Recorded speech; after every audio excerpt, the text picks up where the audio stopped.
Olá meninas, hoje nós vamos falar sobre o Dia do Orgulho LGBTQIA+. E quem vai falar sobre isso é a advogada Margarete Hernandes. Aproveitem a aula!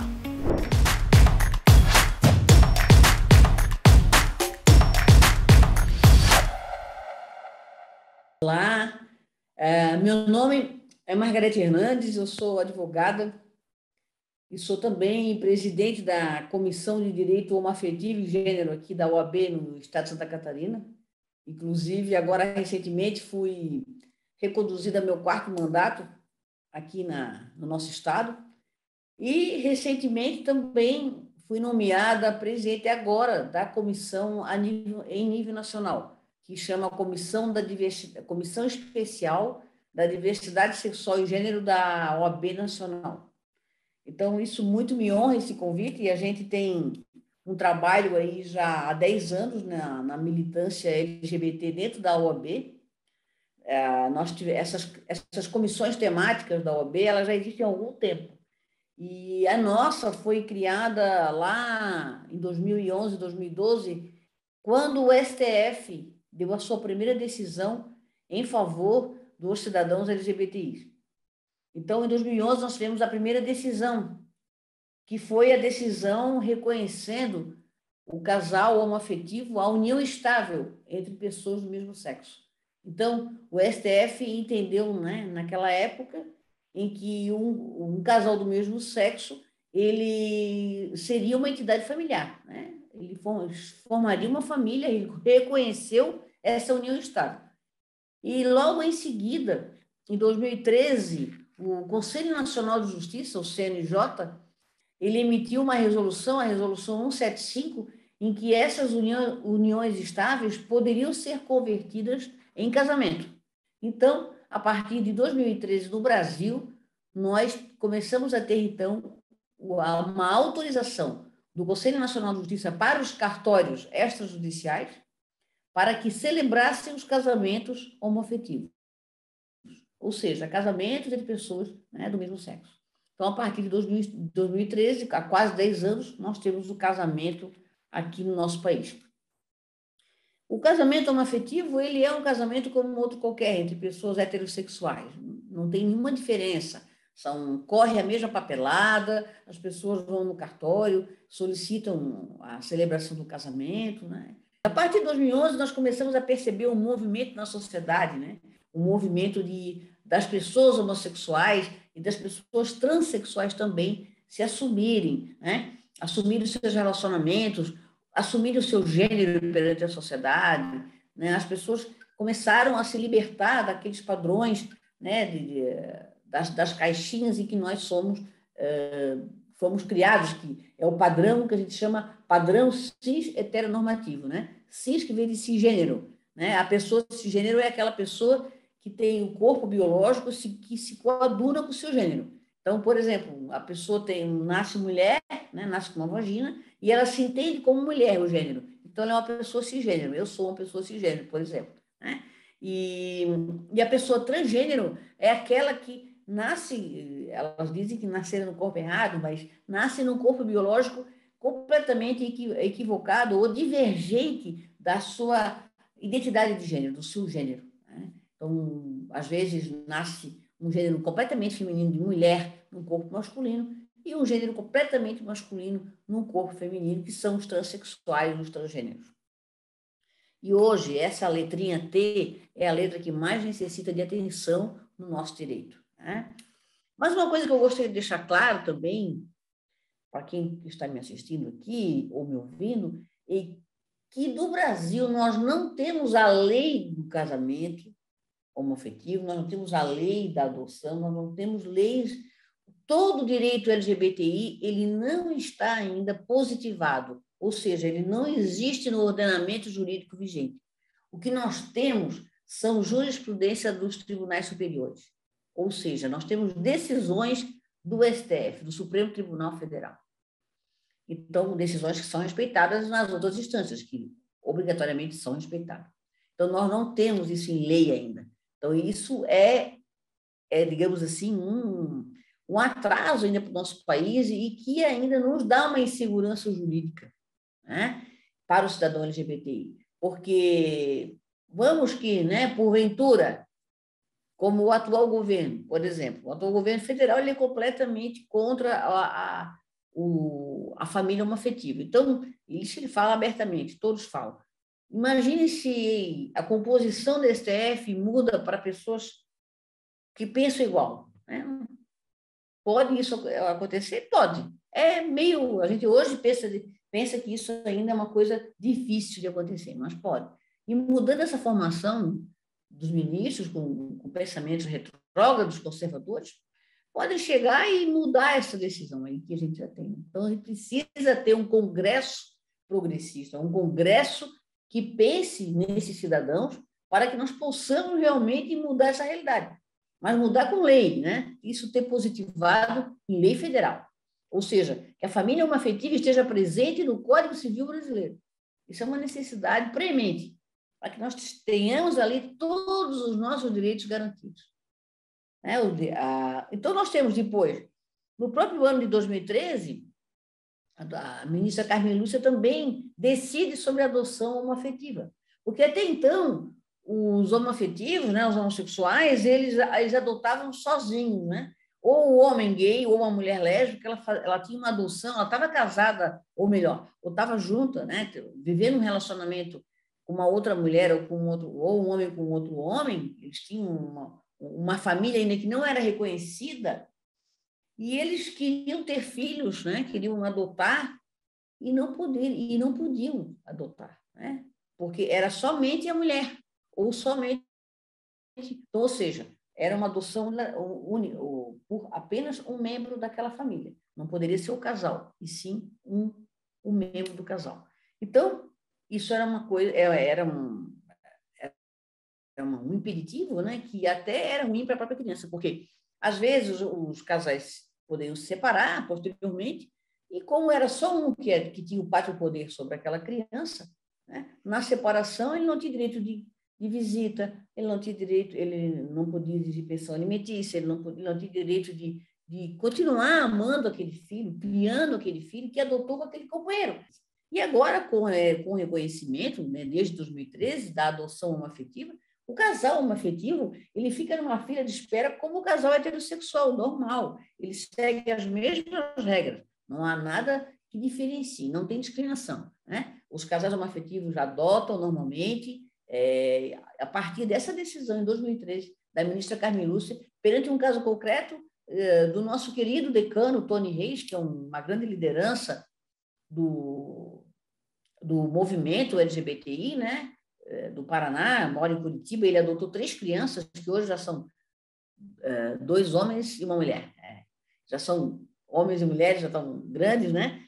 Ele com seu esposo adotaram, então, e foi nesse caso concreto que teve essa decisão, e a partir daí, então, né, nós tivemos essa jurisprudência e então foi normatizado nos tribunais de justiça, nos fóruns de primeira instância, a adoção homoafetiva de uma vez por todas. Então, hoje, um casal homoafetivo que deseja adotar, ele vai passar pelos mesmos problemas que passa o casal heterossexual, ele vai aguardar também, vai passar pelas mesmas entrevistas, pelas mesmas avaliações, sem que a condição deles, a orientação sexual deles interfira em qualquer momento, né? Ou também os transexuais, também não interfere. Então, tivemos esse grande avanço em 2013. Em 2015, a presidente Dilma também emite o decreto do uso do nome social, que foi um grande avanço em todas as entidades federais, né? Todos os entes federais tinham que adotar o uso do nome social. Então, os transexuais, né, muitos deles, nessa época ainda não tinha alteração do registro civil, eles passavam por constrangimentos diversos, em postos de saúde, no atendimento pelo servidor público, ou seja, em qualquer situação, ou no restaurante, enfim, na sociedade por inteiro, né? Ele tinha uma carteira de identidade de João, mas ele era Maria já faz muito tempo, né? Ele era Maria, porque era esse gênero que ele se entendia como Maria. Então, ele usava esse nome, como muita gente chamou por muito tempo, nome de guerra, né? Tentando relacionar as mulheres trans, as mulheres travestis, somente como prostitutas, né? Então, era, inclusive, a travesti ela é uma condição mais política, né? Que a luta dela foi sempre muito maior, porque o que acontece, né? Os transexuais, infelizmente, não conseguem sair, às vezes, do primário ou do fundamental, né? Que a gente chama hoje do ensino fundamental, por conta da evasão escolar. A evasão escolar dos transexuais no Brasil, segundo dados do próprio Ministério da Educação, em torno de 70%, 70%, 75%. Porque sofrem bullying, porque não tem banheiro, não tem, né? Não pode usar o banheiro que coadune com o gênero deles. Eles são... O bullying mesmo é um dos motivos maiores, porque é um sofrimento atroz, né? Então, são muitas situações, é muito triste a situação do transexual ainda enquanto criança, né? Quando ele tem uma família ainda que apoia, que entende, que apoia, que não compreende que o gênero do filho é aquele mesmo, que o gênero do filho é divergente da genitália e que apoia, isso já é praticamente mais do que metade do caso, né? do andamento, do progresso dele enquanto um ser social. Agora, se ele não tem nenhum apoio da família, isso é muito triste. Eles são expulsos, principalmente no interior dos estados, né? E o conservadorismo é muito maior, são expulsos de casa e aí acabam indo para a capital tentar a vida, adolescentes, e acabam caindo na prostituição. Não que a profissão de prostitutas, né, seja um demérito, porque ela é uma profissão como outra qualquer. Mas, enfim, às vezes eles não querem essa profissão, mas acabam se prostituindo de forma compulsória para poder sobreviver, né? Então, é um cenário ainda muito caótico, muito triste, muito atrasado do nosso país, né? Que não dá atenção a essa população, não tem políticas públicas específicas a eles, para que eles tenham um atendimento especializado no posto de saúde, para que eles tenham professores treinados e capacitados para saber lidar com esse público. O que acaba acontecendo é que o próprio professor, ou às vezes um diretor de escola, é que vão atrás do assunto, do tema. Cansei de fazer aqui palestras em colégios, né, universidades, para o ensino médio em diante, né, não para o ensino fundamental, de falar sobre isso para que as pessoas, né, quebrem seus preconceitos, quebrem suas discriminações e consigam, né, receber essas pessoas e acolhê-las como outra qualquer, porque são pessoas, são cidadãos como outros qualquer, mas que necessitam de uma atenção especial do Estado. E o Estado que não dá essa atenção especial, né? E acabam sofrendo consequências por conta disso, seja no nível escolar, seja na saúde, seja na própria segurança, né? O Brasil, infelizmente, é o país campeão de homicídios LGBTIs, é o país que mais mata as pessoas LGBTIs. A média de vida do cidadão trans é 85 anos, principalmente da mulher trans.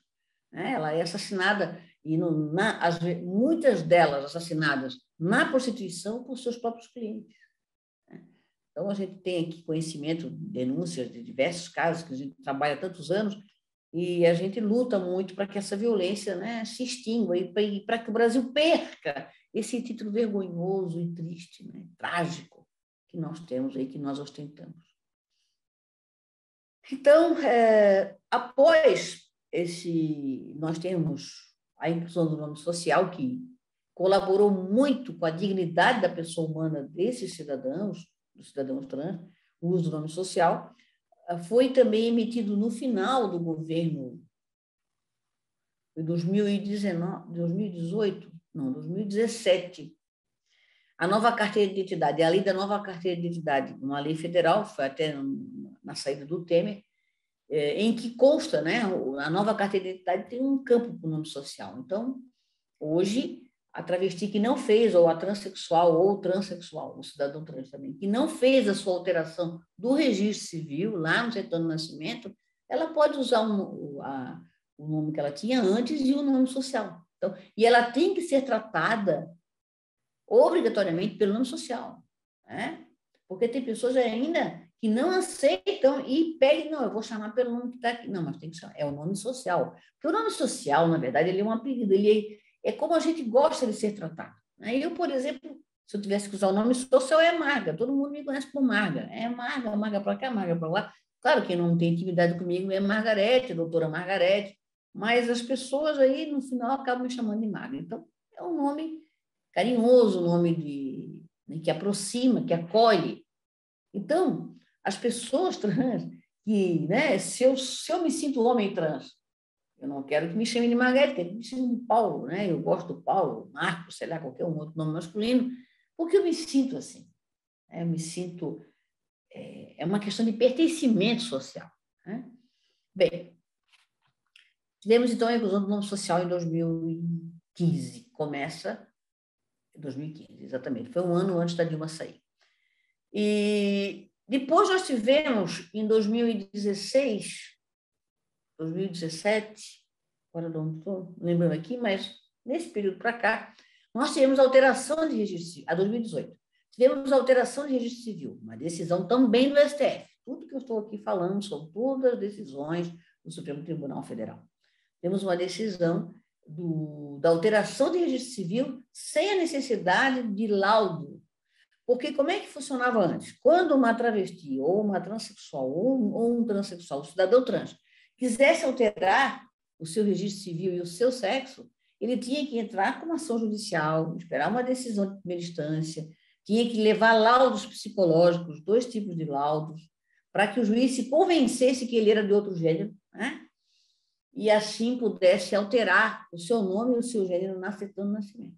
Agora não mais. A partir de 2018, né, todos os cartórios de registro civis receberam essa normativa, através dessa decisão do STF, em que o cidadão trans ele apenas se dirige ao cartório, tem um rol lá de documentos, depende, às vezes, do cartório da cidade, ele providencia todos aqueles documentos, ele vai no cartório de registro civil, em que ele teve o seu assento de nascimento, ou, às vezes, até de uma outra cidade, e esse outro cartório dessa outra cidade pede para a certidão de nascimento original, onde ele teve o assento, né?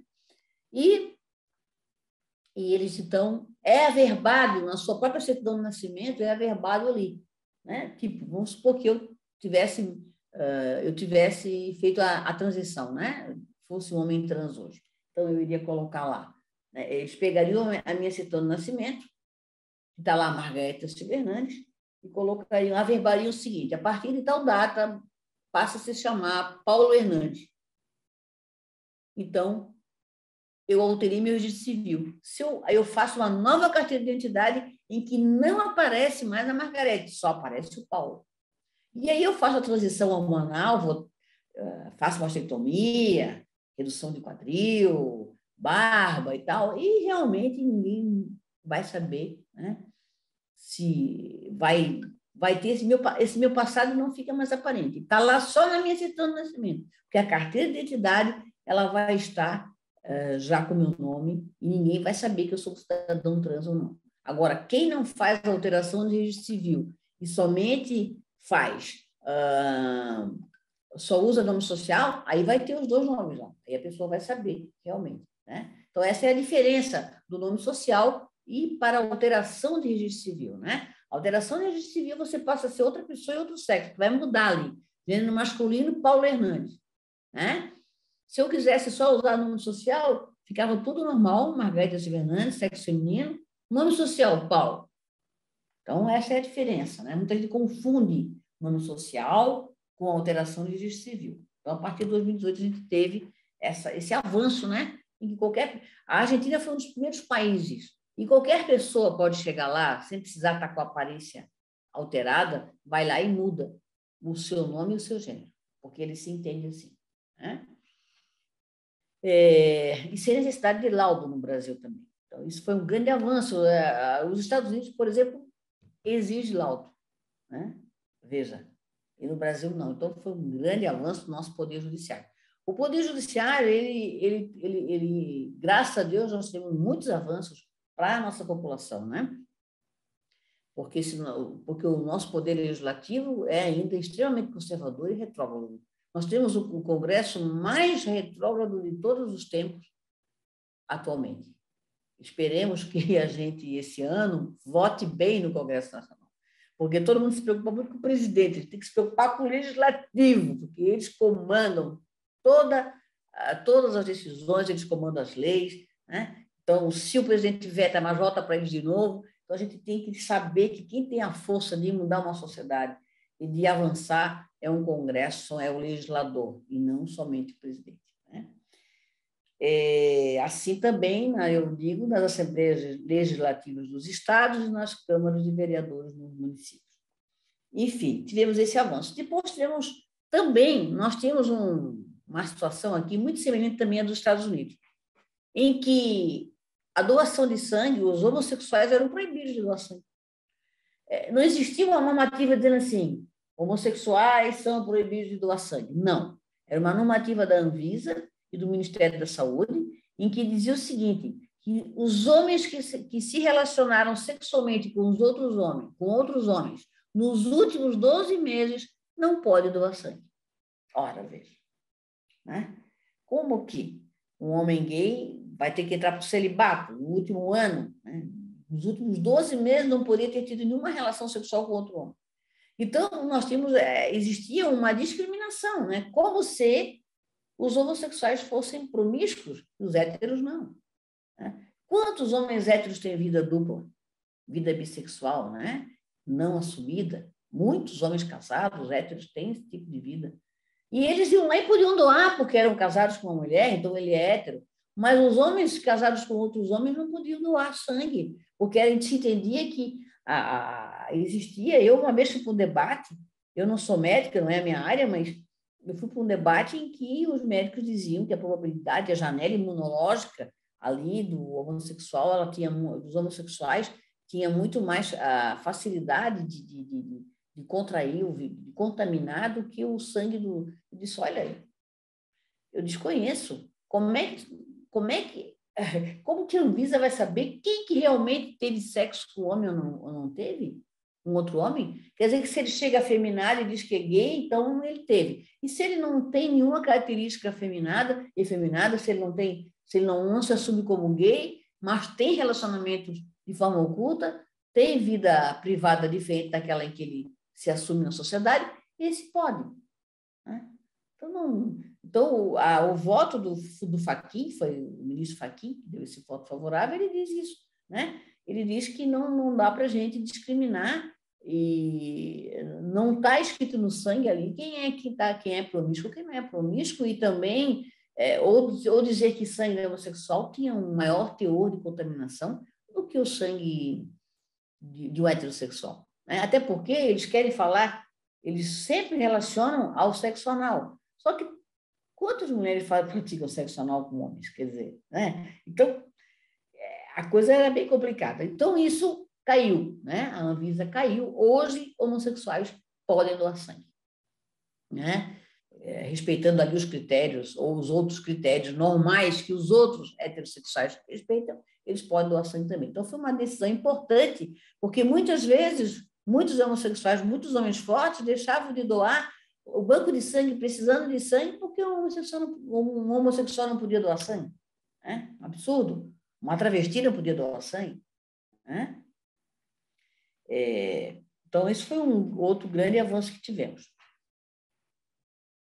Dessas decisões todas que eu falei, e como eu já falei, nós temos isso não está em lei, isso está em decisão, né? Em decisão do STF, e que tem validade enquanto lei, porque o STF é o nosso guardião da Constituição Federal, né? Ele tem por dever respeitar, fiscalizar e fazê-la cumprir, né? Fazer com que ela seja cumprida. Nós temos a adoção, né? Temos o casamento, temos a adoção, temos o nome social, alteração de registro civil, e nós tivemos, por último, em 2019, tem mais duas coisas importantes que ainda não foram, muitas decisões ainda não foram, como é que eu vou dizer a vocês, as decisões ocorreram, né? mas elas ainda não estão sendo muito cumpridas na sua prática, porque nós precisamos de uma fiscalização maior e isso precisa ser normatizado. Por isso a importância de uma lei, né? Porque se nós já tivéssemos isso em lei, né, seria muito mais fácil. Mas, por exemplo, são essas duas que eu vou falar. Em 2019, inclusive, eu tive a honra de estar presente no STF. Em junho de 2019, foi criminalizada a homofobia, a homotransfobia, né? A homofobia é com relação a homossexuais e a transfobia com relação aos transexuais. A gente pode falar, então, homotransfobia. Nós criminalizamos de que forma? Foi entrado com a ADO 26, que é uma ação direta de inconstitucionalidade por omissão. O que aconteceu? O Congresso tinha, há mais de 20 anos, projetos de lei para criminalizar a homofobia e não colocavam para votação. Então, foi ingressado com uma ação, né, para que, com essa ação direta de inconstitucionalidade por omissão, para que fosse cumprida, né, que isso fosse colocado, já que ninguém decidia a respeito da criminalização da homofobia, que o poder, então, judiciário decidisse, uma vez que o legislativo foi omisso. O legislativo era omisso, e cada vez o Brasil sendo campeão de homicídios LGBTI, a violência cada vez maior contra essas pessoas, um país cada vez mais inseguro para esses cidadãos. E nós não podíamos criminalizar isso? Nós não tínhamos criminalizado. Então, o que o STF decidiu? O STF disse o seguinte, olha, enquanto o legislativo não criar, né, uma lei específica para criminalizar a homofobia, vai estar valendo para o crime de homofobia o crime de racismo, que é da Lei 7.219, artigo 20. Não estou lembrando o número da lei, mas é a lei do racismo. Então, ou seja, quando se comete uma homofobia ou uma transfobia, essa pessoa está sendo racista, né? Racista por quê? Ela está tendo prática de racismo. Ela não é uma analogia, é que a homofobia foi tipificada como uma conduta de racismo, como uma conduta de prática de racismo.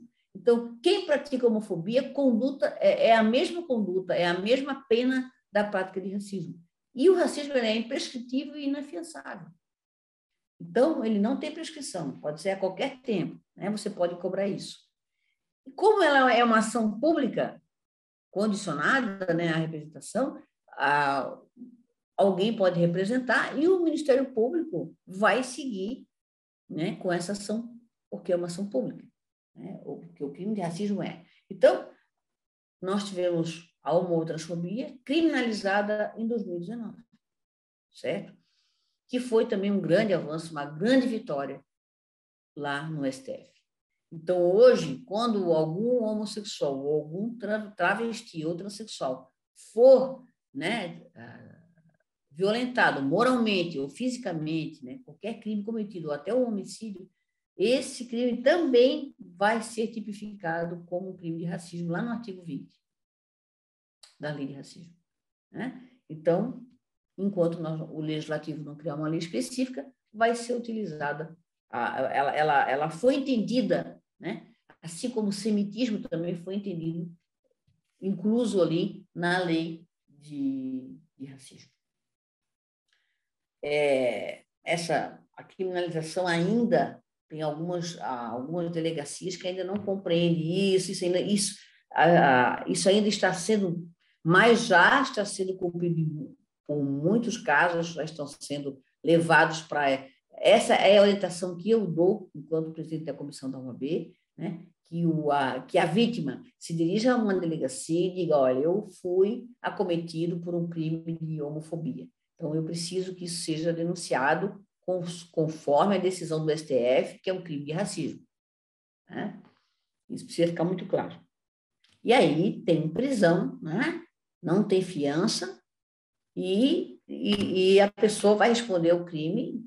Um crime de racismo, a gente sabe que a pena não é muito longa, mas tem prisão, né? E Então, o sujeito, né, o autor do crime, vai estar sujeito a todas as intempéries e as penas da lei de racismo. E, por último, nós temos também para mim, tudo pode mudar a qualquer momento se a gente muda a educação, né?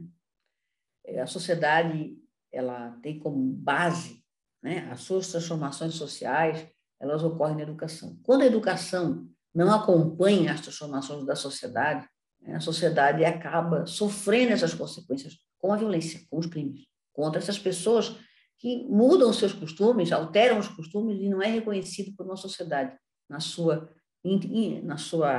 integralidade. Então, por exemplo, houve em 2016, não, 2014, o Plano Nacional de Educação, em que foi excluída ali a discussão de gênero e sexualidade nas escolas. Existia um plano nacional prevendo isso e chegou no Congresso Nacional, infelizmente, as bancadas conservadoras retiraram a discussão de gênero nas escolas e sexualidade. E isso até hoje, o gênero dessa palavra transformou-se num bicho-papão, num demônio. E muitos políticos hoje, de alas conservadoras, se utilizam dessa plataforma eleitoral. Né? Não, na minha cidade, na escola, o meu filho, eu não quero que ele saiba nada sobre gênero. E é tão engraçado, porque é um desconhecimento muito grande. Eu fui uma vez numa Câmara de Vereadores, aí um vereador olhou para mim e falou assim, mas quem foi que inventou esse negócio de gênero? Quem foi que inventou isso? Quando é que começou isso, esse negócio de gênero? Eu disse, meu amigo, o gênero, a palavra gênero, né? As discussões de gênero começaram com o movimento feminista. Na verdade, discutir gênero não é só falar sobre homossexualidade e transexualidade. Discutir gênero é falar também sobre a mulher, né? Sobre o gênero feminino, sobre o gênero masculino. Ninguém está aqui para doutrinar ninguém, porque criou-se a tal da fatídica e falaciosa ideologia de gênero, que não existe, isso nunca existiu, né? O que existe são estudos sobre gênero, né? A academia estuda o tempo inteiro. O feminismo, na sua terceira onda, né, nos anos 90, veio nos trazer aí a revolução. Os homossexuais começam também a exigir seus direitos, né? Então, o feminismo traz essa discussão de gênero para que a mulher tenha paridade, para que a mulher tenha espaços de poder, para que a mulher tenha seus direitos reconhecidos, naturalizados, para que a mulher ganhe a mesma coisa que um homem no mercado de trabalho, enfim. Né? Ninguém quer ser mais que o homem, mas sim queremos direitos iguais, né? Oportunidades iguais, assim como também os deveres são iguais. E assim são os cidadãos LGBTI. Então, discutir gênero e sexualidade na escola é educar a criança desde a sua tenra idade, que ela tem que entender que existem pessoas pretas, né? Que até isso não se fala na escola, que existem pessoas, os PNEs, pessoas com dificuldades psicomotoras, pessoas que têm dificuldades físicas para caminhar, para se movimentar, né? São as pessoas portadoras de necessidades especiais. E nós temos que hoje o mundo, a palavra é inclusão, é todo mundo junto, tudo misturado. Não tem que segregar, PNE aqui, preto ali, LGBT aqui, banheiro para LGBT, não, ninguém quer isso. A gente quer um banheiro a gênero. O banheiro lá, que diga o seguinte na placa, gênero feminino, o gênero não tem feminino nem masculino, como que você se sente? Então entra aqui. Mas aí vai ter homem, mulher, e daí, gente, nós vamos ao banheiro para quê? Para a gente ter as necessidades biológicas já atendidas. Ninguém vai ter relação sexual no banheiro. Mas a minha menina não vai no banheiro com o mesmo menino. Mas por que não é natural? Né? Ninguém vai estar se olhando, né? Cada um vai ter a sua portinha, vai fechar, vai fazer a sua necessidade. Então, essa discussão do banheiro ela ainda está no STF, ela não foi decidida, inclusive, sob a relatoria do Fux, né? Está lá, não foi decidido ainda. O caso concreto, inclusive, é aqui da minha cidade, de Florianópolis, do Shopping Beira-Mar, aqui, em que uma travesti foi proibida de utilizar o banheiro feminino. né? Então, isso ainda está sendo discutido. Então, a discussão de gênero nas escolas, ela é preemente, em que nós vamos falar de toda essa diversidade humana, né? Em que as pessoas precisam, as crianças precisam crescer, os adolescentes, com esse entendimento diverso, para que nós não tenhamos bullying, né, racial, bullying sexual, bullying de gênero, bullying até a gordofobia, né? O menino é gordo, aí chama o menino de tudo, ou a menina é gordinha, né? Todas essas, os sofrimentos por que passam as pessoas que não são daquele padrão bonito, magro, branco, hétero, definido por uma sociedade, né? Então, isso a nossa luta aqui é por isso. Então, o STF também andou decidindo por umas 3 ações diretas de inconstitucionalidade de leis municipais criadas vedando a discussão de gênero nas escolas. E isso é inconstitucional, porque isso fere a liberdade de expressão, né? Isso fere a liberdade de cátedra do professor. O professor tem que ter liberdade de cátedra, ele está falando ali sobre... ninguém está doutrinando ninguém. Simplesmente, essa é a realidade, né? Eu sempre cito aquele jurista francês, Georges Rippé, que ele diz o seguinte, né? Quando o direito, né, não acompanha as transformações da sociedade, a sociedade se vinga ignorando o direito. Então, não, o direito é pautado nos costumes de uma sociedade. E quando esses costumes se alteram, ele também precisa acompanhar essas mudanças, né? A realidade está aí. Os transexuais estão aí. As transexuais estão aí. Estão todos aí. Eles precisam ter os seus espaços. São cidadãos como nós, né? Então, né, o nosso artigo 3º da Constituição proíbe qualquer forma de discriminação. O artigo 5º fala da igualdade de direitos. Então, é isso porque nós lutamos, né, pela igualdade de direitos, pela dignidade da pessoa humana, pelo exercício pleno da cidadania LGBTI no nosso país. Então, eu passei para vocês agora as decisões mais importantes que nós tivemos dos tribunais superiores com relação a essa população, que a gente chama isso de direito LGBTI, né? Em que se formam essas novas famílias.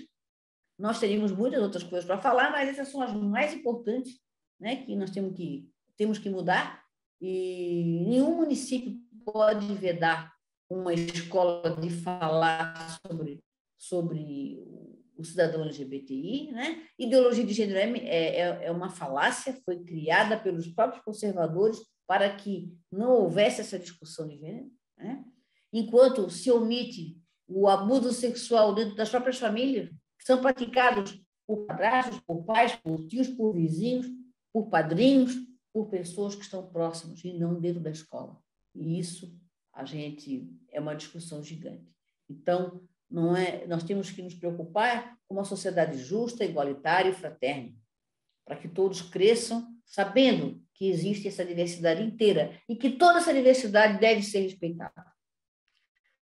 Eu acho que me fiz compreender, o tema basicamente se esgota por aqui. Eu agradeço a atenção, agradeço à Prefeitura de Suzano o convite, agradeço, muito obrigada, e me conto aqui à disposição agora também na Comissão Nacional da OAB e aqui na Comissão Estadual da OAB também de Santa Catarina. Muito obrigada.